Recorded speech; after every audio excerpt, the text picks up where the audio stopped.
कहानी की शुरुआत होती है रज़म्बोल नाम के एक गांव में, जहां के लोग प्राचीन काल से एल्केमी नाम की एक विद्या का इस्तेमाल करते आ रहे थे। इस विद्या के जरिए लोहे की चीजों को पिघलाकर सोने का बना दिया जाता था और कुछ लोग तो इस विद्या का इस्तेमाल मरे हुए लोगों को फिर से जिंदा करने के लिए भी करते थे। मगर ये कोई बच्चों का खेल नहीं है, ये एक बेहद खतरनाक तकनीक थी और इसके बारे में अफवाह थी कि अगर एक्सपेरिमेंट के दौरान कोई गड़बड़ी हुई तो भयंकर तबाही मच सकती है। खैर, इसके बाद हम एडवर्ड और अल्फोंसे नाम के दो भाइयों को देखते हैं जो बचपन से खुद ही एल्केमी सीखने की कोशिश कर रहे थे। इस काम के लिए वो अक्सर अपनी लाइब्रेरी की किताबों का इस्तेमाल करते और किताबों के हिसाब से ही एक्सपेरिमेंट्स किया करते। एक दिन उन्होंने एल्केमी के जरिए खिलौना बनाया और खुशी से दौड़कर अपनी माँ को दिखाने गए। उनकी माँ ने भी खुश होकर उन्हें गले लगा लिया, पर जैसे ही वो दोनों फिर से खेलने के लिए मुड़े तो अचानक उनकी माँ को दिल का दौरा पड़ गया और उनकी मौके पर ही मौत हो गई। इससे दोनों भाइयों को काफी गहरा सदमा लगा, क्योंकि अब उनकी देखभाल करने वाला कोई नहीं था। वो किसी भी हालत में अपनी माँ से जुदा होने को तैयार नहीं थे। तभी एडवर्ड को एक आइडिया आया और उसने अल्फोंसे से कहा कि वो एल्केमी के जरिए ट्रांसम्यूटेशन नाम की एक प्रक्रिया करके अपनी माँ को फिर से जिंदा कर सकते हैं। पर अल्फोंसे ने इसके बारे में डरावनी अफवाह सुन रखी थी, इसलिए उसने कहा कि इसका अंजाम अच्छा नहीं होगा। लेकिन एडवर्ड ने उसे समझाया कि डरने वाली कोई बात नहीं है, कर लेंगे हम यार, कॉन्फिडेंस रख तू। इसके बाद उन्होंने मिलकर प्रक्रिया की तैयारी शुरू कर दी। सबसे पहले उन्होंने किताब में लिखा सारा सामान इकट्ठा किया और उसे एक जादुई गोले के बीच में रख दिया। इस जादुई गोले को ट्रांसम्यूटेशन सर्कल भी कहा जाता है। फिर जैसे ही उन्होंने मंत्र बोलने शुरू किए, अचानक गोले में जबरदस्त ऊर्जा पैदा होने लगी और कुछ ही पलों में वहाँ एक भयंकर बवंडर बन गया। उसी पल उन्हें एहसास हुआ कि उनका एक्सपेरिमेंट फेल हो चुका है, पर तब तक बहुत देर हो चुकी थी। फिर जल्द ही उस जादुई बवंडर ने उनका पूरा घर उजाड़ कर रख दिया। फिर इस घटना के 20 साल बाद हम देखते हैं कि एडवर्ड अब काफी बड़ा हो चुका था और वो तेजी से एक मॉन्क के पीछे भाग रहा था जिसके पास एक रहस्यमयी लाल पत्थर था। असल में इस पत्थर की मदद से बिना किसी सामग्री के भी एल्केमी की जा सकती थी। अब जैसे ही एडवर्ड उस मॉन्क को पकड़ने वाला था तो अचानक मॉन्क ने इस खास पत्थर की मदद से एडवर्ड पर बड़े बड़े पिलर्स से हमला कर दिया। इनसे बचने के लिए एडवर्ड को उल्टे पांव भागना पड़ा। इसके बाद उसने पाताल से कई भयानक मॉन्स्टर्स को बुलाकर उन्हें एडवर्ड के पीछे छोड़ दिया। तभी अचानक एडवर्ड ने अपनी जादुई छड़ी निकाली और तब ये पता चलता है कि अब वो भी एक माहिर एल्केमिस्ट बन चुका था। उसी पल वहाँ एक रोबोट जैसा भारी भरकम आदमी आया और उसने एक एक करके मॉन्स्टर्स को बुरी तरह पीटना शुरू कर दिया। वो इतना ज्यादा ताकतवर था कि वो मॉन्स्टर को उठाकर खिलौनों की तरह पटक रहा था। पर इसी दौरान गलती से उसका हेलमेट गिर गया और तब हम देखते हैं कि उसका कोई सर ही नहीं था, बल्कि उसका तो शरीर तक नहीं था। इधर एडवर्ड ने बाकी मॉन्स्टर्स को खत्म किया और फिर पता चला कि उसके शरीर में भी लोहे के हाथ पैर लगे थे और इसी वजह से सब उसे फुल मेटल एल्केमिस्ट के नाम से जानते थे। अब मॉन्क ने डर के मारे वहाँ से भागने की कोशिश की, पर जल्द ही एडवर्ड उस तक पहुँच ही गया। फिर उसने मॉन्क को अपने लोहे के हाथ से मुक्का मारा, जिससे मॉन्क के हाथ से वो लाल पत्थर नीचे गिर गया। एडवर्ड ने सोचा कि आखिरकार उसका मिशन पूरा हुआ, पर तभी वहाँ कर्नल मस्टैंग और उसकी फौज आ गई और उन्होंने मॉन्क और एडवर्ड को गिरफ्तार कर लिया। एडवर्ड ने उनसे लाल पत्थर की भीख मांगते हुए कहा कि ये पारस पत्थर है, पर कर्नल मस्टैंग ने उसी पल इस पत्थर को अपनी उंगलियों से भस्म कर दिया और कहा कि ये नकली पत्थर है। ये देखकर एडवर्ड बहुत दुखी हो गया, क्योंकि वो इतने सालों से पारस पत्थर को खोजने में जुटा हुआ था। तभी वहाँ पर वही रोबोट जैसा आदमी आया, जो कोई और नहीं बल्कि एडवर्ड का छोटा भाई अल्फोंसे ही था।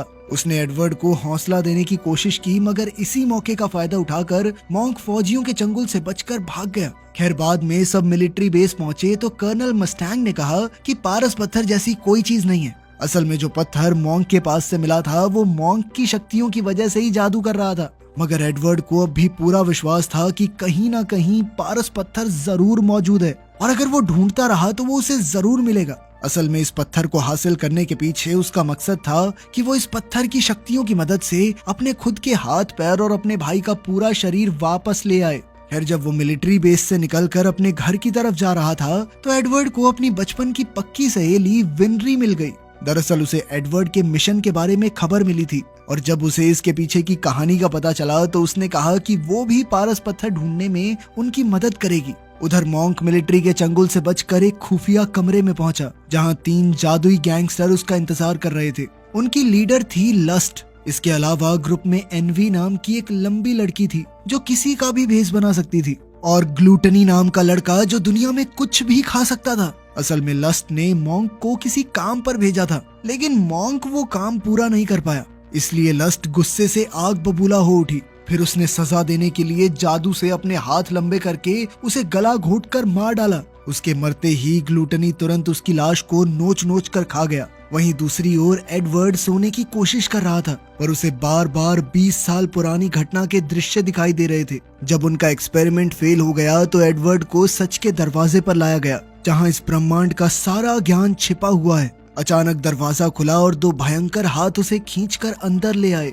अब एडवर्ड ब्रह्मांड में तेजी से उड़ता हुआ जा रहा था और अचानक उसे थोड़ा दूर अपनी माँ की झलक दिखाई दी। उसने उन्हें छूने की पूरी कोशिश की, मगर अगले ही पल उसने देखा कि वो दरवाजे से बाहर आ गया था। खैर, अब एडवर्ड को एल्केमी का पूरा ज्ञान हो गया था और अब वो बिना किताबों के भी उसका इस्तेमाल कर सकता था।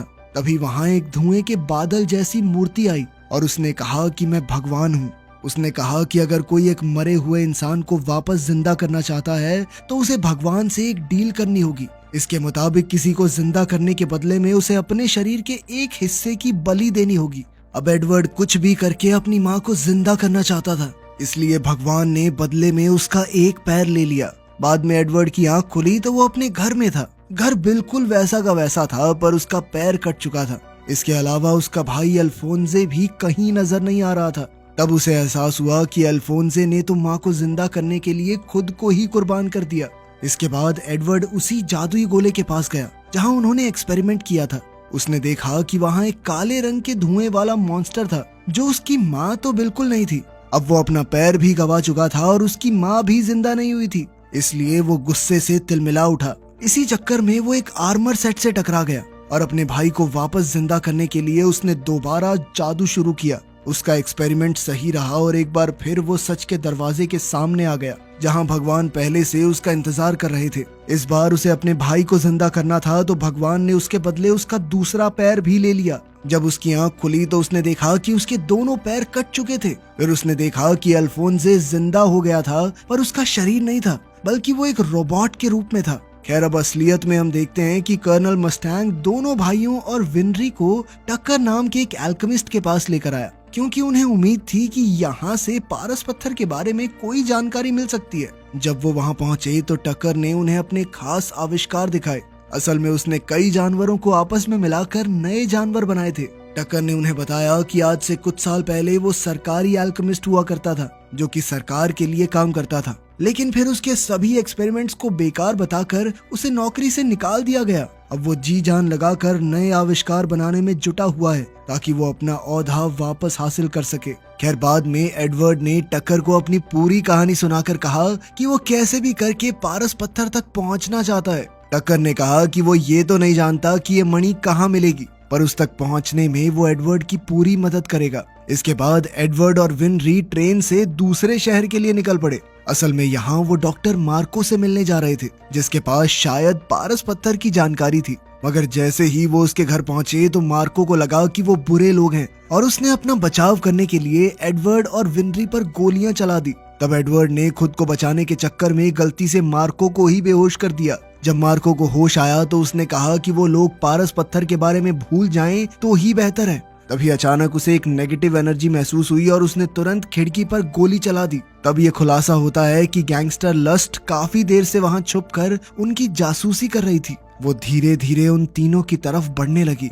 मार्को ने उस पर धुआंधार गोलियां चलाई, लेकिन लस्ट पर कोई असर नहीं हुआ। आखिरकार उसने अपने लंबे लंबे पंजों से सबको दीवार से चिपका दिया और मार्को के सीने में चाकू घोंपकर उसे मौत के घाट उतार दिया। उसके जाने के बाद मार्को ने अपनी आखिरी सांसें गिनते हुए एडवर्ड को बताया कि पारस पत्थर का सच उसे लेबोरेटरी 5 नाम की एक जगह में मिलेगा। असल में ये एक खुफिया बिल्डिंग थी जिसका इस्तेमाल मिलिट्री करती थी। एडवर्ड ने इसके बारे में और जानने की कोशिश की, मगर इतना कहते ही मार्को की मौत हो गई। इसके बाद एडवर्ड सीधा टक्कर के घर पहुंचा और वहां उसने देखा कि टक्कर ने एक इंसान और कुत्ते को मिलाकर एक अनोखा जानवर बनाया था। तब टक्कर ने खुलासा किया कि इस एक्सपेरिमेंट के लिए उसने अपनी बेटी और कुत्ते को ही कुर्बान कर दिया था। इससे पहले वाले जानवर उसने अपनी पत्नी के शरीर के हिस्सों का इस्तेमाल करके बनाए थे। ये सुनकर एडवर्ड गुस्से से लाल हो गया और वो टक्कर को बुरी तरह पीटने लगा। वो टक्कर की जान लेने ही वाला था कि ऐन वक्त पर अल्फोंसे ने वहां आकर उसे रोक दिया। फिर टकर को अपनी पत्नी और बेटी की जान लेने के जुर्म में जेल में कैद कर दिया गया। इसके बाद एडवर्ड ने कई किताबों में लैब 5 के बारे में ढूंढने की कोशिश की, मगर कई हफ्तों की मेहनत के बाद भी उसके हाथ कुछ नहीं लगा। पर एक शाम जब वो लाइब्रेरी में था तो मिलिट्री जनरल वहां आया और उसने एडवर्ड को बताया कि लैब 5 असल में मिलिट्री के स्टोर रूम का नाम है, जिसे अब कोई इस्तेमाल नहीं करता। ये सुनते ही एडवर्ड तुरंत अपनी टीम के साथ वहां पहुंचा। उधर वो मिलिट्री कैप्टन लैब 5 पर और रिसर्च कर रहा था, तो उसे पता चला कि लैब 5 असल में एक बहुत बड़ा जादुई गोला है, जहां बहुत बड़े पैमाने पर ट्रांसम्यूटेशन जादू को अंजाम दिया जा रहा है। उसने अपने सीनियर्स को इसके बारे में खबर देने की सोची, पर बदकिस्मती से लस्क ने उसे रोक दिया। बेचारा कैप्टन जैसे तैसे घर से भागा और उसने जनरल को फोन किया, मगर तभी एनवी कर्नल मस्टैंग का भेष बनाकर वहां आई और उसने कैप्टन का खून कर दिया। असल में वो कर्नल पर इस कत्ल का इल्जाम लगाना चाहते थे ताकि उसे जेल हो जाए। आखिरकार उनका प्लान कामयाब रहा, क्योंकि कुछ लोगों ने उसे हत्या करते हुए देख लिया था और उन्होंने पुलिस को खबर कर दी। वहीं दूसरी ओर वो पागल साइंटिस्ट टकर भी जेल से भाग निकला। वहीं एडवर्ड और उसके दोस्तों को भी गिरफ्तार कर लिया गया था, क्योंकि वो खूनी कर्नल मस्टैंग के साथ अक्सर दिखाई देते थे। फिर उन्हें कमरे में कैद कर दिया गया, पर एडवर्ड बड़ी चालाकी से सबको लेकर भाग निकला। इसके बाद वो एक गाड़ी चुरा कर लैब 5 में पहुंचे, जहां कर्नल मस्टैंग और एक लेफ्टिनेंट के बीच लड़ाई चल रही थी। अचानक मस्टैंग ने चुटकी बजाई और उसी पल लेफ्टिनेंट के शरीर में आग लग गई। सबको लगा कि मस्टैंग पागल हो चुका है, पर तभी जलते हुए लेफ्टिनेंट का रूप बदला और तब पता चला कि वो लेफ्टिनेंट के भेष में एनवी थी।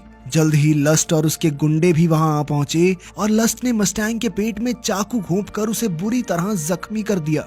इसके बाद वो वहां से भाग निकली तो एडवर्ड ने उसका पीछा किया, मगर जल्द ही वो एक सुनसान कमरे में पहुंचा जहां एक बड़ा सा जादुई गोला बना हुआ था। लेकिन इससे पहले कि वो कुछ समझ पाता, साइंटिस्ट टकर उसके सामने आया। उसने अपनी जेब से एक पारस पत्थर निकाला और ये खुलासा किया कि यहाँ हजारों की तादाद में ऐसे पत्थर बनाए जाते हैं। असल में ये ऑपरेशन मिलिट्री का ही चलाया हुआ था। फिर टकर ने कहा कि किसी मरे हुए इंसान को जिंदा करने के लिए कुर्बानी तो देनी पड़ती है, इसलिए बड़े बड़े आर्मी ऑफिसर्स अपने घर वालों को फिर से जिंदा करने के लिए कैदियों की कुर्बानियां दे रहे थे। ये सुनकर एडवर्ड हक्का बक्का रह गया, लेकिन इससे पहले कि वो कुछ और जान पाता, तभी अचानक लस्ट ने वहां आकर टक्कर को मार डाला, क्योंकि उसने एडवर्ड को खुफिया राज बता दिया था। तब ये खुलासा होता है कि लस्ट कोई आम इंसान नहीं, बल्कि जादू से बनाई गई एक क्रीचर है, इसीलिए वो इतनी ज्यादा शक्तिशाली थी। तभी इस पूरे ऑपरेशन का मास्टरमाइंड जनरल वहां आया। उसने बताया कि उसका असली मकसद ऐसे ही सुपरनैचुरल इंसानों की फौज खड़ी करना है